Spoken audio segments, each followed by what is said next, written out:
It's been just over 10 months now since I realized we are all much less happy when we're deep in thought and overthinking compared to when we're in the present moment, like here right now. And it does make sense when you think about it. Think back to a time where you were admiring a beautiful view or you were listening to music that you were really vibing to. Think back to how it made you feel. More than likely it was a positive emotion like happiness or excitement or joy. You were in the present in that moment in time. No bad thoughts, no negative feelings or negative memories. None of your mind making up random horrible scenarios for no reason. It was just you and wherever you were experiencing. Now compare that to a time where you've been in deep thought or you've been overthinking about something. Generally now, because of our heavy internet usage and the amount of time we're on social media for, the things that we see, hear and experience generally make us mind wander to negative things. And this is where we start getting depressed and anxious about those thoughts because it feels like we have no real control over them. Thankfully though, if this describes you, then you've come to the right video. I'm going to share with you how I got more mindful to get over these problems and get over these negative thoughts, so now I think about them less, to the point now where I live a life where I'm more present and I'm more productive because I have less thought distracting me from my work. Overthinking no longer ruins my enjoyment of life and my enjoyment of things nowadays. Now, I'm not going to waste your time. The reason why you have these negative thoughts and the reason why you overthink so much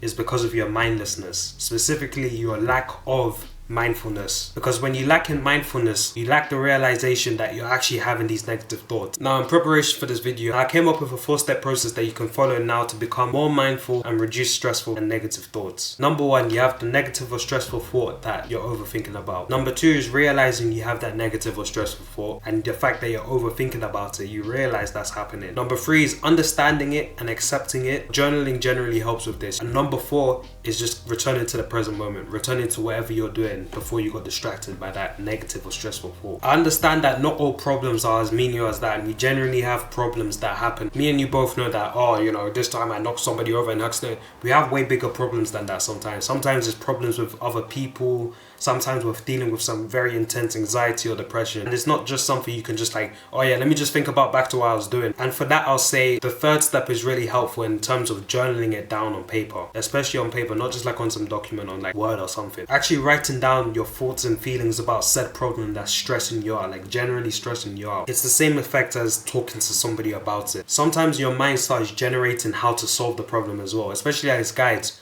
We tend to be a bit problem solving. So whenever there's a problem, we generally start thinking about ways we can solve said problem. So as you're journaling and you're writing down about it, you're like, actually, if I do this, you know, I won't have such a problem with this. So you see how journaling can help you overthink less about problems because you're actually writing all of it down. You're letting it all out on the paper. I have my own journal that I write in. This is actually my 2nd journal that I'm writing in now. And journaling in general has helped me a lot. Basically stop overthinking. Because I'm just like, the problems are all there, I've written them in the book. It wouldn't make too much sense to be thinking about them again. The good thing about that 4-step process though is that you don't have to sit down and like meditate, and you don't have to like breathe in and out. You can do it at any point in the day. You're overthinking about something or you're just thinking about something in general and you're like, oh, okay. Say you were doing some work and then you just start thinking about something else, you get distracted. You realize you're thinking about that thing and you return to the work. That's improving your mindfulness right there. And improving your mindfulness, as we said, reduces mind wandering. So you think about negative thoughts less often. Now, another reason why we let negative thoughts and overthinking impact us so much is because we let these thoughts distort our reality. I beg your pardon? Distort our reality. I sound a bit nerdy, but let me just explain. You've heard the term, our thoughts don't define who we are, or your thoughts don't define you, and it's true. Essentially, we as humans, because we were never taught how to be mindful, and it wasn't like something that schools taught or anything like that, when we have these negative thoughts, we let them negatively impact our mood, and as a result, we let that negatively impact our quality of life, whether that's our relationships, our enjoyment of things, or anything. It sounds a bit silly when I say it to you, oh, how can your thoughts make you enjoy things less?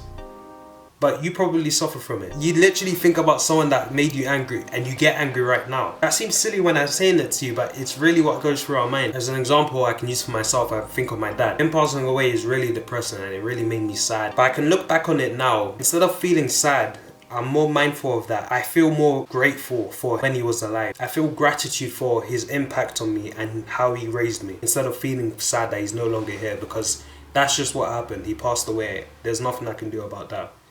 but I can carry on his legacy, and that's what gives me hope and it gives me gratitude. So you see how instead of feeling sad and instead of letting these thoughts distort our reality, you can almost move on with it in like a stoic way. Like, you know, you've seen all of these TikTok on stoicism and everything. Real stoicism is just having control over your thoughts and having control over your emotions. Another example was back when I was in college. We got set this assignment. I get this assignment, I'm like, right, the module that I'm decent at, I know a decent amount of knowledge on it already. Let me actually try with this one. And I did. I tried my best, you know, I wrote like the research down, I took notes and everything. I wrote out the assignment, I submitted the assignment. So when it comes to the day where the teacher is like giving us feedback on the assignment and everything, you would have thought that I did like well because I actually tried on it, right? Teacher has their assignments grades on the whiteboard, you know, the projector, and he's going through it and everything. I'm looking at him like seeing everyone gets, oh, you got a distinction, yeah, she got a high grade as well. I go to my name and I have one of the lowest grades in the class. I get a pass compared to everyone who got like distinctions and merits and everything. The teacher came up to me and he was, because he knew I was kind of embarrassed, he came up to me and he was like, hey, listen Josh, I know you probably tried on that assignment, but it wasn't good enough. If you really want the higher grade, restart the whole assignment and just do it again. He meant it in like a positive way. He wasn't saying it in like, oh, your assignment was shit, do it again because it's not good enough. He was like, listen, you got this grade, if you want a higher grade, just redo the assignment. I remember distinctly on the bus ride home and the fact that I still got a low grade despite how hard I tried. I started seeing myself as a failure. I didn't even fail the assignment, I just didn't do as well as everybody else. It was visible to everyone else. I had a lower mood, I had less confidence, I was more insecure and I was more depressed now because I had this identity of a failure. Simply because I was on that bus ride home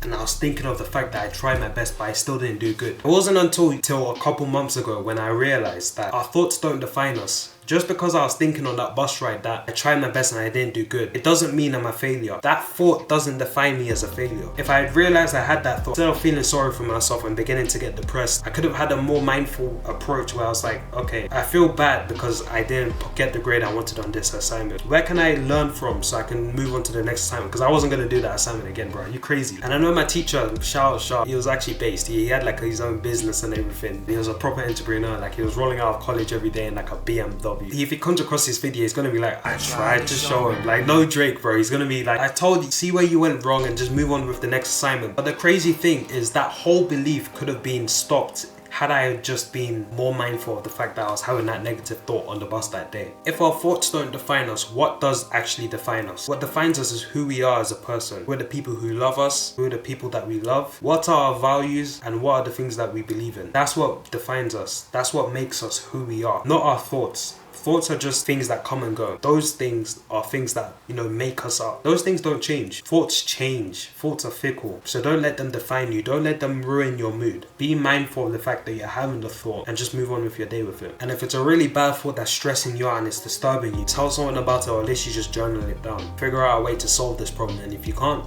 there's no shame in asking people for help. But that can all be avoided anyways if you're just more mindful of the fact that you're having these thoughts and you understand them and you don't let them negatively impact you. Hopefully now you have a better idea of how to become more mindful, and you also have the mentality of not letting your thoughts define you, and you can actually start enjoying the benefits of mindfulness that are living life with an overall clearer mind, increased productivity, better mental health and well-being, better life satisfaction so you're enjoying things more, enhanced self-awareness, and improved relationships. And that's literally just to name a few. Being more mindful literally improves every aspect of life, and that's not an exaggeration. It helped me, and I guarantee it can help you as well. Now, to leave you off, I want to leave you with this mindset that you need to implement if you want to actually make progress in becoming more mindful. And that mindset is not getting angry at yourself for mind wandering. Because if you noticed and you've been vigilant throughout this video, I never said that being more mindful will completely stop mind wandering and it will completely stop your overthinking. Because if I told you that, I'd be lying to you. Stopping overthinking and mind wandering is impossible. We just have to accept that as a fact. But we can improve what significantly decreases those things, which is mindfulness, to the point where we'll have these negative thoughts and they almost just pass by. The aim of becoming more mindful isn't to completely stop these negative thoughts and emotions. Is to become more aware of them so you don't let them impact you. And the more mindful you get, the more effortless that process becomes. If you want more details on mindfulness as a whole, as well as other aspects of self-improvement like procrastinating less and being more productive, then I suggest that you sign up to my weekly newsletter. It's called My Monday Motivator, where I give you practical tips, stories and resources that helped me, and I'm sure they'll help you as well. All you need to do is go to the website in my description and you can just sign up through that. I hope you gained some value from this video. If you did, then please drop a like on the video, subscribe, especially with post notifications on if you haven't already. Just do me a favor, bro. Share this video to someone who might need it. I'd be very grateful. It's been your boy Just JK. Learn as much as possible and take action. Give me a spot, bro.